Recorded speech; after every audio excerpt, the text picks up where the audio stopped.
Hello everyone, welcome back to my channel. आज हम बात करेंगे मोस्ट इम्पॉर्टेंट टॉपिक के बारे में। कभी कभी हम प्रोग्रामिंग करते समय, डेवलपमेंट करते समय कंफ्यूज हो जाते हैं कि सिंगलटन, ट्रांजिएंट, स्कोप जो हम अपने डिपेंडेंसी को इंजेक्ट कर रहे हैं अपने सर्विसेज में, मोस्ट प्रॉब्ली हम कंफ्यूज रहते हैं ट्रांजिएंट एंड स्कोप में कि इसका क्या मतलब है। जब हम सर्विस में कलेक्शन में ऐड कर रहे होते हैं तो कितनी बार ऑब्जेक्ट बनेगा और कैसे बनेगा। तो हम इसी मिस्ट्री को सॉल्व करने के लिए हम एक छोटा सा वेब एपीआई .NET कोर का यूज करेंगे और जिसमें हम एक डेमो सर्विस बनाएंगे और उस डेमो सर्विस को एक्सेस करेंगे अपने कंट्रोलर एंड डिफरेंट सर्विसेज जहां पे हमें यूज कर सकते हैं। चलो, तो उसके लिए हम पहले से ही मैंने वेब एपीआई रेडी कर रखा है और अब हम एक डेमो सर्विस बनाएंगे जिसको कि हम तीनों वे में इंजेक्ट करेंगे इस सेम डिपेंडेंसीज को अपने कंट्रोलर्स में डिफरेंट वे में add singleton, transient and scope. तो एक क्लास ऐड कर लेते हैं जिसे हम इंजेक्ट करना है, जिसको हम बोलेंगे डेमो सर्विस, राइट। इस सर्विस को हम इंजेक्ट करेंगे अपने कंट्रोलर में। तो इसका हम 3 टाइप बना लेते हैं। एक टाइप होगा हमारा सिंगलटन पब्लिक इंटरफेस सिंगलटन, और हम एक प्रॉपर्टी इसके अंदर रखेंगे जिसका टाइप होगा GUID, और इस GUID को हम सेट करेंगे कंस्ट्रक्टर में। एंड वन मोर इंटरफेस होगा इंटरफेस स्कोप, और दोबारा हमें प्रॉपर्टी सेम ना बनाना पड़े, हम इसको इनहेरिट करेंगे प्रीवियस इंटरफेस से, राइट। एक और हमारा होगा पब्लिक ट्रांजिएंट, राइट। सेम इसको भी इनहेरिट कर लेंगे पहले वाले से, ठीक। और हम इम्प्लीमेंट करेंगे तीनों को डेमो सर्विस में ताकि हम 1 by 1 सेम सर्विस को इंजेक्ट कर सके डिफरेंट बिहेवियर के साथ। और इसको टेस्ट करने के लिए हम आईडी को इंस्टेंशिएट करेंगे in the constructor of demo service, जिससे कि हमें ये पता लग सके कि कितनी बार कॉल हो रहा है, राइट। यही तो हमें पता करना है कि जब ये सर्विस हम यूज कर रहे होते हैं सिंगलटन में, सबको पता है, ये सबको क्लियर है। थ्रू आउट द एप्लीकेशन एक ही इंस्टेंस बनेगा, तो इसका मतलब जब हम GUID एक्सेस कर रहे होंगे कहीं पे भी एप्लीकेशन में, through out the application of the life, एक ही GUID हमें मिलना चाहिए। ट्रांजिएंट के केस में क्या होगा कि जितनी बार आप एक्सेस करोगे, जितनी बार आप कलेक्शन से एक्सेस करोगे, उतनी बार आपको नया ऑब्जेक्ट क्रिएट करके मिलेगा। मतलब क्या होगा कि हमारा GUID चेंज होगा हर बार। स्कोप के केस में क्या होगा, मैंने इसीलिए वेब एपीआई लिया ताकि मैं स्कोप को समझा सकूं, क्योंकि वेब एपीआई में हम इजीली स्कोप को समझा सकते हैं कि एक रिक्वेस्ट जो हम एक रिक्वेस्ट करते हैं वेब एपीआई को, throughout the whole request, या whether it is a get, post, anything, throughout the whole request of the life cycle same object को ही क्रिएट करके देगा जितनी बार भी आप एक्सेस करोगे उस रिक्वेस्ट के लाइफ साइकिल में, राइट। चलो, इसी को इंप्लीमेंट करके हम लोग करते हैं। तो आईडी को हम सेट कर लेते हैं is equal to new GUID। हमारा डेमो सर्विस रेडी है और इसे हम चेंज कर लेते हैं, सिर्फ गेट ही मेथड देंगे। ओके, अब हम अपने डेमो सर्विस को सर्विस कलेक्शन में ऐड कर लेते हैं with transient, singleton and scope. Let me add it, add singleton, I singleton comma demo service, right.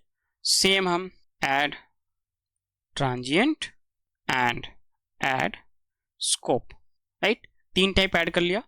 अब हम इस डेमो सर्विस को 3 वे में एक्सेस करेंगे कंट्रोलर के अंदर। तो कंट्रोलर में हम इंजेक्ट करने के लिए पहले हम एक वेरिएबल क्रिएट कर लेते हैं, आई singleton, right, singleton, I scope, I transient, right.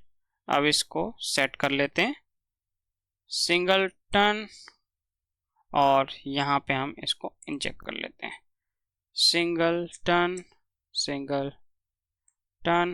Scope, transient, and let me set that this dot singleton transient this dot scope, right, हमने सेट कर लिया।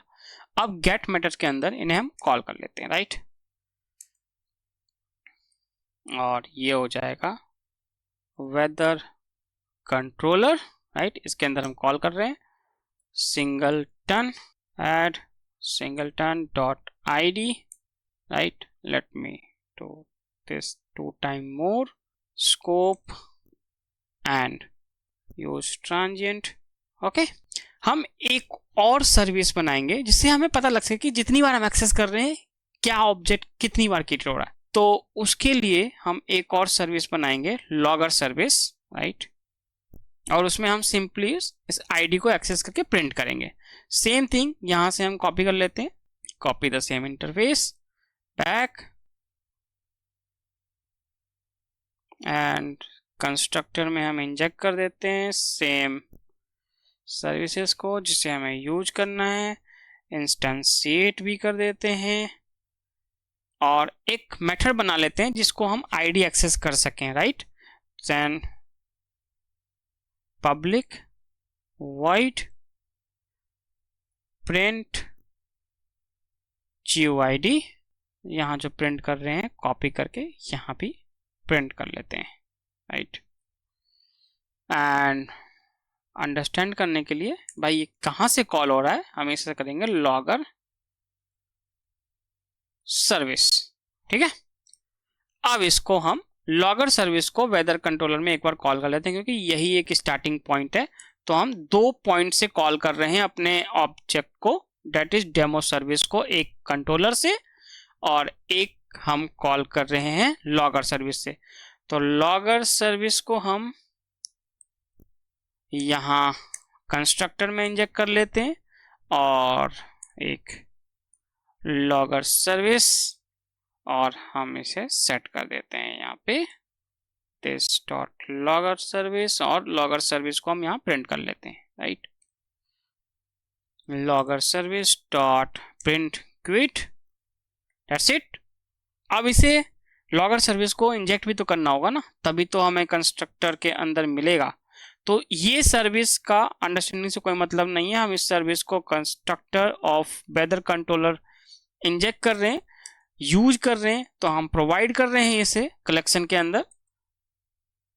तो प्रोवाइड करते हैं अब लॉगर सर्विस, राइट, चलिए अब इसे रन करते हैं और चेक करते हैं कि ये डेमो सर्विस, ये जब हम इसे ऐड करते हैं सिंगलटन, ट्रांजिएंट एंड स्कोप में, इसका किस तरीके से कंस्ट्रक्ट करके हमें देता है। तो आइडिया वही है कि ट्रांजिएंट के केस में जितनी बार हम एक्सेस करेंगे उतनी बार ये देगा, और स्कोप में थ्रू आउट द रिक्वेस्ट, जैसे कि अगर हम गेट रिक्वेस्ट, मैं इसको रन करता हूं, एक रिक्वेस्ट करता हूं get request of the weather controller, फिर देखते हैं कि स्कोप और इसमें क्या होता है। चलिए रन किया और just keep 1 minute, okay, weather controller try out execute, console पे देखते हैं क्या हुआ। वेदर कंट्रोलर में सिंगलटन को हमने एक्सेस किया F1EB एंड लॉगर सर्विस, ये हमारा लॉगर सर्विस है। लॉगर सर्विस में आप देखोगे FE1, मतलब वही इंस्टेंस हमें मिला। स्कोप के केस में भी सेम ही GUID बनने चाहिए क्योंकि एक रिक्वेस्ट में सेम ऑब्जेक्ट आपको कंस्ट्रक्ट करके मिलेगा। अगली बार जब आप रिक्वेस्ट करोगे, अगली बार let me do 1 more request, let me execute again, आप देखोगे तो ये फर्स्ट टाइम था लॉगर सर्विस में स्कोप में A5 दिस, स्कोप में A5 दिस, एंड ट्रांजिएंट के केस में, मैं इसको थोड़ा बड़ा कर लेता हूं, ट्रांजिएंट के केस में आप देखोगे 3-2 और अगली बार 4E5। पहली बार मैं बता रहा हूं, लेकिन सेकंड टाइम जब हमने रिक्वेस्ट क्रिएट किया सिंगलटन में F1EB जितनी बार आप एक्सेस करोगे सेम आपको मिलेगा, लेकिन सेकंड टाइम में स्कोप में आप देखोगे EE3C और प्रीवियस आपको क्या था A5, लेकिन लॉगर सर्विस में जब आप एक्सेस करोगे तो EE3C सेम आपको ऑब्जेक्ट मिलेगा यहां भी और यहां भी। लेकिन ट्रांजिएंट के केस में जितनी बार आप एक्सेस करोगे उतनी बार आपको नया ऑब्जेक्ट मिलेगा, नया। एक बार और कॉल कर लेते हैं, one more time, execute one more time, आप देखोगे one more, FEB, F1EB2, F1EB2, F1EB2। आप सिंगलटन जितनी बार थ्रू, क्योंकि एप्लीकेशन अभी भी मेरी रनिंग है, क्लोज नहीं हुआ, अगर आप क्लोज करोगे देन सिंगलटन आपकी बार एक बार फिर क्रिएट होगा। एंड देन स्कोप में आप देखोगे एक पूरा लाइफ साइकिल, वेदर कंट्रोलर जब तक आप, क्योंकि आप लाइफ साइकिल वेदर इसका क्या होगा, वेदर कंट्रोलर का आपने यहाँ पे इंस्टेंशिएट किया, और जब तक यहाँ पे आप रिटर्न करोगे तो यहाँ तक इस और इसके बीच में कितनी बार भी आप एक्सेस करोगे तो सेम ही ऑब्जेक्ट मिलेगा आपको उस सर्विस का जो कि आपने यहाँ ऐड किया स्कोप के अंदर, राइट। तो यहाँ आप देखोगे हमने दो टाइम ऐड किया, एक यहाँ पे और एक यहाँ पे कॉल किया, राइट। इसलिए 2 टाइम हमें सेम मिल रहा है, ये देखो 95957A। बट ट्रांजिएंट में आपने यहाँ एक्सेस किया, यहाँ एक्सेस किया, दोनों टाइम आपको डिफरेंट मिलेगा, D9E80AA और यहाँ पे D958, राइट। आई होप कि आपको समझ में आया होगा कि किस तरीके से ये काम करता है, क्योंकि सबको पता होता है बट यार कभी कभी कंफ्यूजन हो जाती है। तो इस तरीके से हम कंफ्यूजन को दूर कर सकते हैं कि कितनी बार ऑब्जेक्ट क्रिएट हो रहा है। आई होप अगर अच्छा लगा होगा तो वीडियो को लाइक करना एंड सब्सक्राइब भी करना। Thank you.